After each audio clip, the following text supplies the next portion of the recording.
The only thing that you need to know is in order to have what you want. So please read carefully and don't just skim it, but try to feel what I am trying to say. I used to understand the law in this way. In order to get something, I have to fall asleep visualizing as clearly and as vividly as possible that which I wanted. And during the day, if I got doubt, I just tried to ignore it and push it out of my head. Well, that didn't really work. Why? Well, first, because my mind was not at the level to clearly focus and see whatever I wanted. I found that a really hard thing to do. Second, during the day I was constantly doubting because I just couldn't ignore those doubts and I was scared of them.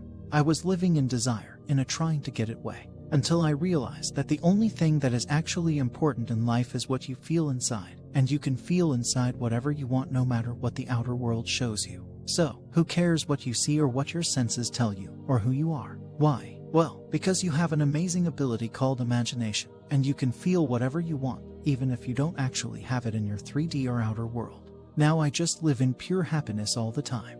When something that I don't like comes to my senses, I don't care about that, because I have the ability to feel what I want to feel and I don't have to react to my senses. Because I have imagination and I can create any feeling I want to rather feel. You decide what you have and what you don't have because your outer world mirrors your inner world 100%. So please stop trying to get it, but instead just give it to yourself, because you can. Why don't you want to feel it? What is stopping you from feeling it? You don't have to feel what your senses show you. Feel what you want to feel because it just feels so good to finally have what you have always wanted.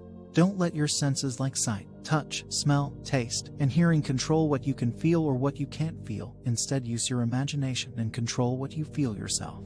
Heard some bad news? Who cares what you heard? Don't let that control how you feel. Your brain came up with something that makes you feel bad. You don't have to feel it. You created that bad feeling. Instead, create a good feeling. Now I honestly don't care anymore if I get it in the outer world, because I fulfilled my inner world, and the inner world is actually all that exists. The outer world is just a projection of your inner world. So when you are reacting to your outer world and feeling bad, you are basically fighting with yourself.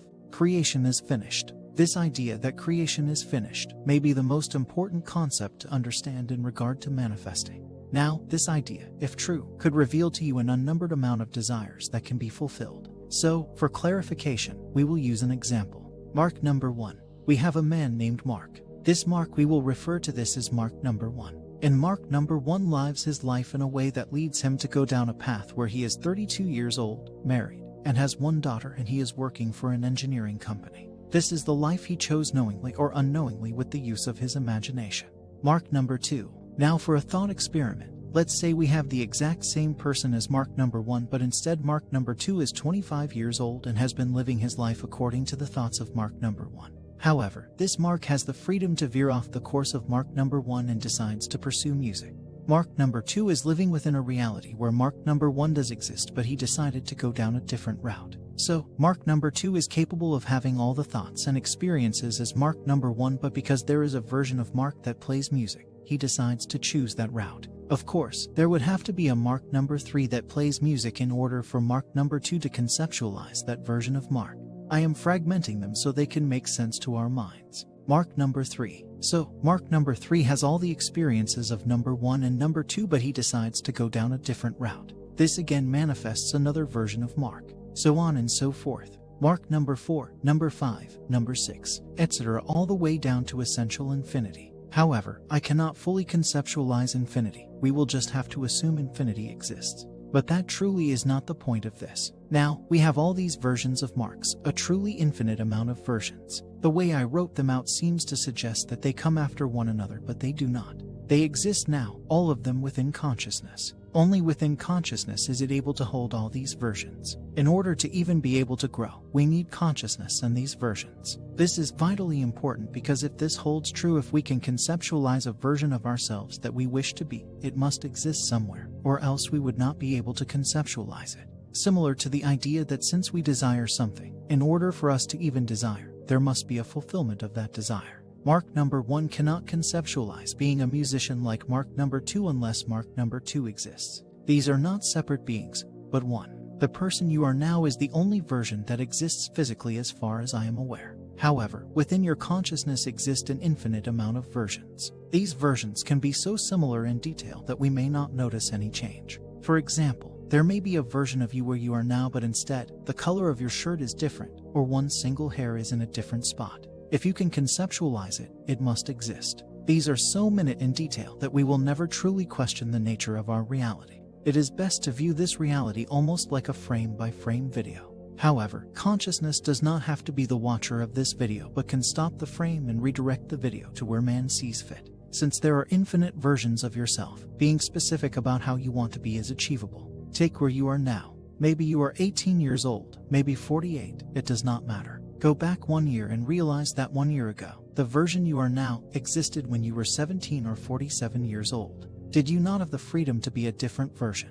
If so, do you not have that same freedom now? So, how do we move from these versions of ourselves? We move through consciousness by the action of awareness. In order for Mark number 2 to become Mark number 3, Mark number 2 must become aware of being Mark number 3. Mark number 2 must assume that he is Mark number 3.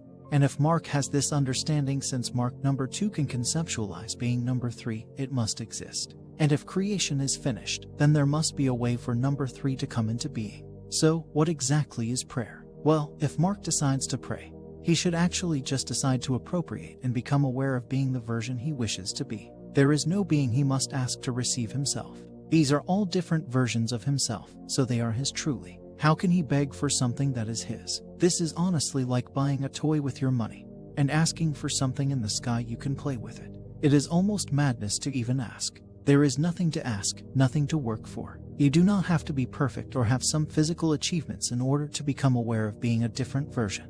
If you needed all these physical requirements before, then imagination is useless. Imagination is the key to being able to grow. Putting these unnecessary pressures in place before imagining being is like expecting the plant to have already been grown before it is planted.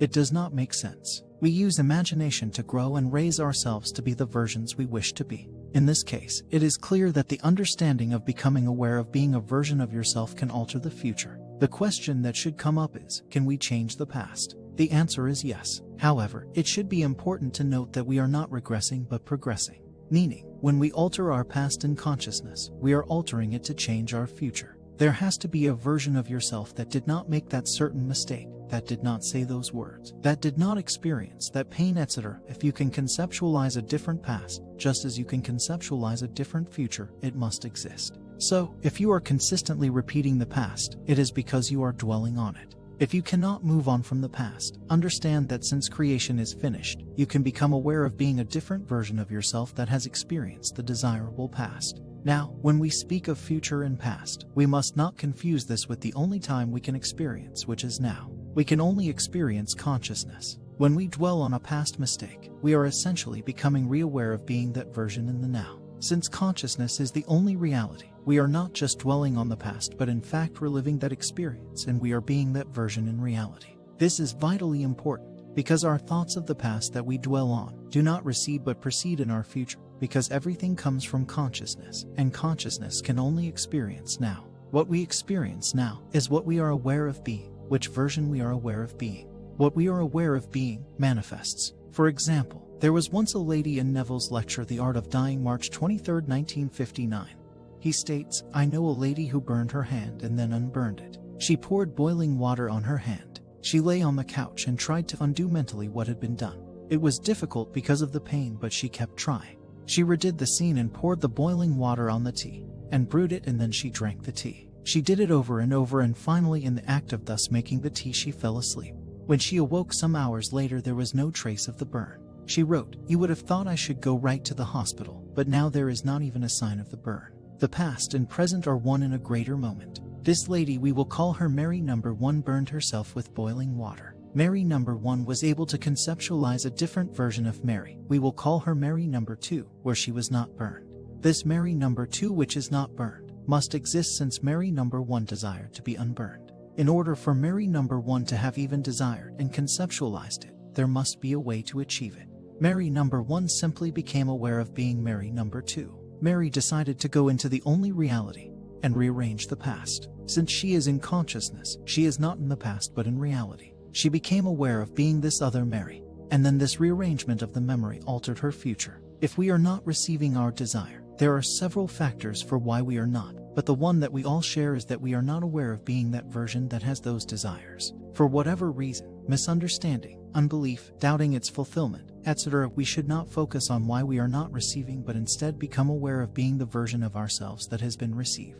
I want to touch on prayer once more. It truly makes no sense for you to ask and plead for your desires. I will not get into the relationship as I understand it between consciousness and man here. That will be for another time. However, I need to stress this: all these versions of yourself are yours. They are truly yours. Call it grace, free gifts, it does not matter, they are all yours. Did you ask to be the version you are now? If not, then why ask to be a different version? Prayer is not a petition. It is an acceptance of the fact that you are now this other version of yourself. Truly understand what I am saying here. These are versions of yourself, they are yours. I have had a few successes already with this understanding and implementing it. I will say that this understanding has provided me with much peace and gratitude. I currently feel fulfilled. I have not felt this fulfilled in many years. Why? Because there is a version of me that feels fulfilled, and I started to become aware that I am that version. I do not feel as though I need anything or anyone, which gives me peace. But since I do have many things and a great SP, I just feel gratitude.